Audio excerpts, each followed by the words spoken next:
it's Sam here for another Whiteboard Wednesday, and today I have an imposter on my show.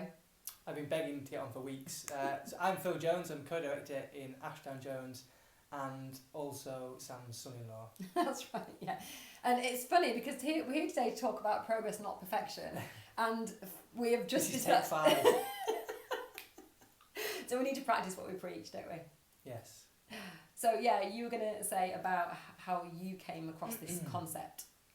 Yeah, so it was early on in Ashdown Jones, about 2 years ago, and we were trying to write everything was trying to be perfect. We wanted to, our company to portray our values and what we are. So whether it was direct mail, whether it was the home that went live, whether it was the videos that went out. Yeah, that's right, the videos.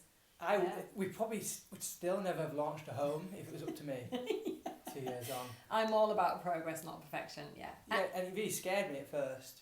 I think it's because people consider if they're a perfectionist that is a positive. And to some degree it can be. You know, everybody wants to have high standards and to be perceived as having high standards. But if those high standards stop you in your tracks and stop you making any progress, there's no point in having any standards because you have a business.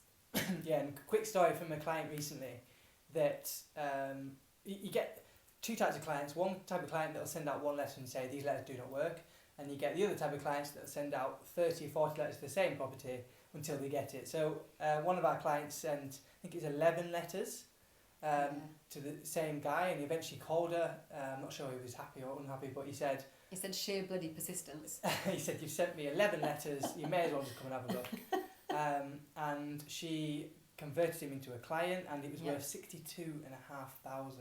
So what nobody knew, including probably the other agents that were maybe trying to tout him, was that, and who maybe had written 3 letters and given up, was that he had planning permission for 4 houses in his garden. So it's going to be 5 houses, so the total fee was going to be well in excess of 60,000. It could even be 70,000. If that lady, our client, had stopped at 10 letters, she'd have been so close.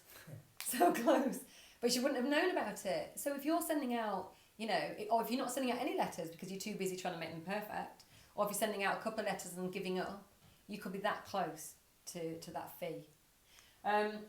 So, progress, not perfection. I'll give you another example. We've got a lovely client at the moment, and we're talking to him and teaching him how to set up his own business club, because we have our own business club here, the Sam Club, run by Sam.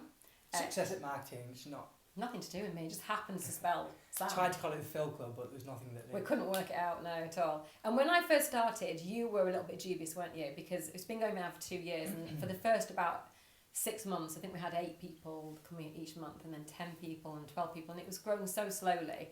And I think Phil probably felt that you were a bit frustrated with its growth, weren't you? Wondering if it's worth doing.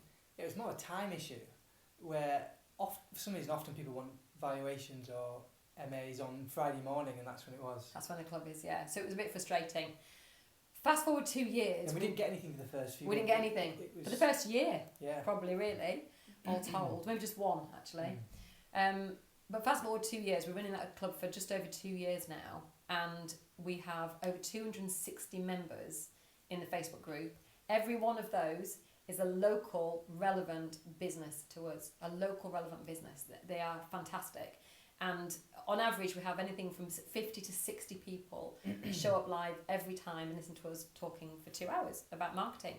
And I leave the brochures on the tables, and they leaf through the brochures and talk about them so they know exactly what we do. I would love to believe, I do believe, that everybody in that room would give us a referral if they possibly could do. Yeah. We've had some fantastic referrals. The last time we met, there was 4 people in the room that were our clients. Anyway, the reason I'm telling you all this is because one of our clients wants to set up his own. And he said to us the other day on one of our live Q&A calls, didn't he? Who do I invite? How do I invite them? Do I send out an email? Do I go and see them? Do I invite a shopkeeper or an accountant? Do I let more than one accountant come in?